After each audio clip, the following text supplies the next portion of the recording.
Starting बनाएंगे क्या? नहीं, हम लोग 2 लाख बनाए थे तो वो कह रहा है एक अस्सलाम वालेकुम साथियों, कैसे हो आप लोग। उम्मीद करता हूँ सब लोग खैरियत से होंगे। आज मैं आप लोगों के सामने लगभग हफ्ता से 10 दिन के बाद आया हूँ, क्योंकि मैं रमज़ान के लिए मैं अपने दोस्तों के पास चला गया था और वहीं पे मैंने ईद भी मनाई।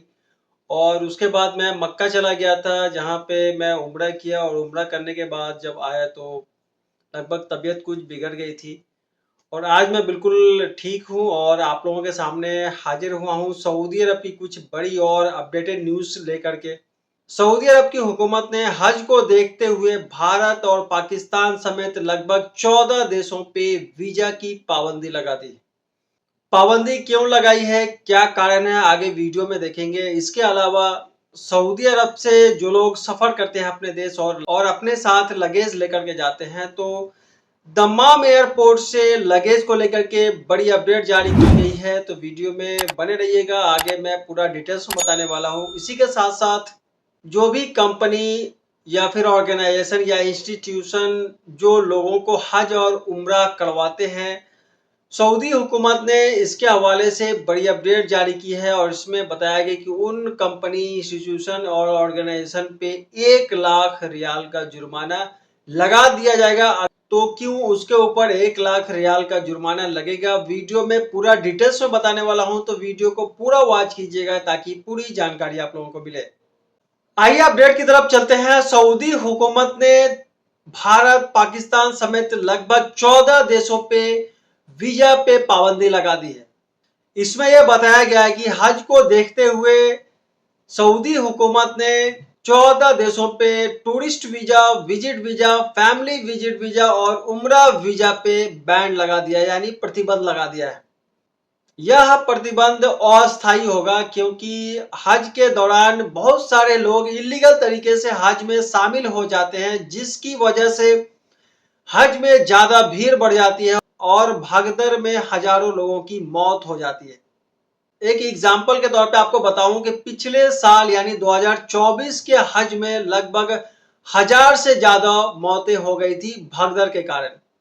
और इसमें यह बताया गया कि ज्यादातर लोग इलीगल तरीके से हज में शामिल हो गए थे, जिसकी वजह से भीड़ काफी बढ़ गई थी और भगदड़ में हजारों से ज्यादा मौतें हो गई थी। हज की सुरक्षा को देखते हुए सऊदी हुकूमत ने ये ऐलान किया है कि जब तक हज कंप्लीट नहीं होगा तब तक visit visa, tourist visa, family visit visa और उम्रा वीजा पे रोक लगी रहेगी।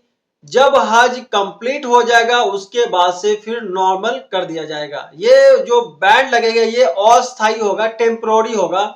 जब तक हज कंप्लीट नहीं होगा तब तक Umrah visa, family visit visa, tourist visa, visit visa, इन तमाम वीजा पे प्रतिबंध लगा रहेगा।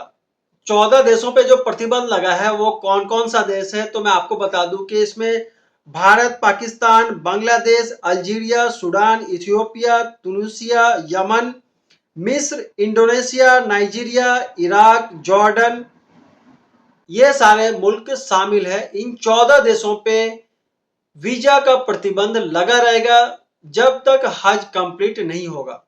और अगली अपडेट दम्माम एयरपोर्ट के हवाले से है। दम्माम एयरपोर्ट से जो लोग सफर करते हैं अपने मुल्क में, जो भी गैर मुल्की भाई सफर करते हैं दम्माम एयरपोर्ट से, तो उनके लिए ये अहम खबर है कि आप अगर सफर कर रहे हैं अपने मुल्क में और आपके टिकट पे अगर 30 केजी का लगेज आपको अलाउ किया गया है एयरलाइंस कंपनी के द्वारा, तो आप 30 केजी का एक ही लगेज बना करके लेके जाए, ना कि 2 बना करके लेके जाए। आप वीडियो के माध्यम से देख सकते हैं कि दम्माम एयरपोर्ट पे एक बंदा सफर कर रहा था जिसके टिकट पे 30 केजी लगेज था और वह 15 केजी का 2 लगेज लेकर के जा रहा था, लेकिन एयरलाइंस कंपनी के द्वारा उसको रिफ्यूज कर दिया गया और बताया गया कि आपको 30 केजी का एक ही लगेज लेकर के जाने का परमिशन मिलेगा। तो मैं तमाम गैर मुल्की भाइयों से मैं बताना चाहूंगा कि अगर आप सऊदी अरब के किसी भी एयरपोर्ट से आप सफर कर रहे हैं और आपके टिकट पे 30 केजी का लगेज है, तो आप 30 केजी का एक ही लगेज बनाएं, क्योंकि तमाम एयरलाइंस कंपनी टिकट पे ये क्लियर लिख देती है कि आपको 30 केजी का एक ही लगेज लेकर के जाना होगा। अगर आप 15-15 केजी का 2 लगेज बनाएंगे तो एयरपोर्ट पे आपको आपका लगेज लेकर के जाने नहीं दिया जाएगा, वहां पे आपको एक ही लगेज बनाना पड़ेगा। तो इससे अच्छा ये होगा कि आप अपने रूम पर ही 30 केजी का एक लगेज बनाएं और उसको लेकर के अपने साथ जाएं, ताकि एयरपोर्ट पे आपको किसी भी तरीके का कोई परेशानी ना होगा। अगली अपडेट काफी हैरत अंगेज है, क्योंकि सऊदी अरब के अंदर भूकंप का झटका महसूस हुआ है। इसमें बताया गया है कि सऊदी अरब के जुबैल शहर से 58 किलोमीटर दूर पे भूकंप का झटका महसूस किया गया है और इसका जो स्पीड था 4.5 की स्पीड का झटका महसूस किया गया है, जिसमें किसी तरीके का कोई नुकसान या फिर किसी के मौत की खबर नहीं आई है, लेकिन झटका महसूस किया गया है। और इसी के साथ साथ ईरान में भी भूकंप का झटका महसूस हुआ है। वहां पे जो भूकंप का जो स्पीड था 4.2 का स्पीड था, वहां पे भी किसी तरीके का कोई नुकसान या किसी की मौत की कोई खबर नहीं है। एयर एशिया में सफर करने वाले एक यात्री ने चलती प्लेन में यानी कि सफर के दौरान इमरजेंसी गेट को खोलने लगा। इसमें यह बताया गया कि यह फ्लाइट मलेशिया के कोलालमपुर से ऑस्ट्रेलिया के सिडनी जा रही थी। केबिन क्रू की तत्परता के कारण उस व्यक्ति को हिरासत में ले लिया गया और बड़ी दुर्घटना होते होते बच गई।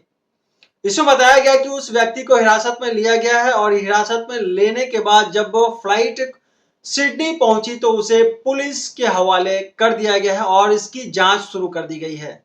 और अगली अपडेट सऊदी अरब के मिनिस्ट्री ऑफ इंटीरियर की तरफ से जारी की गई है और इसमें यह बताया गया कि जो भी ऑर्गेनाइजेशन, जो भी कंपनी और जो भी इंस्टीट्यूशन जो लोगों को हज एंड उम्रा करवाती है, उन लोगों को यह बताया गया है अपडेट के माध्यम से कि अगर उम्रा पे आए हुए व्यक्ति, अगर उसका उम्रा का वीजा एक्सपायर हो जाता है और वह सफर नहीं कर पाता है, अपने मुल्क वापस नहीं जाता है, तो उस कंपनी के ऊपर, उस ऑर्गेनाइजेशन के ऊपर, उस इंस्टीट्यूशन के ऊपर 1 लाख रियाल का जुर्माना लगा दिया जाएगा।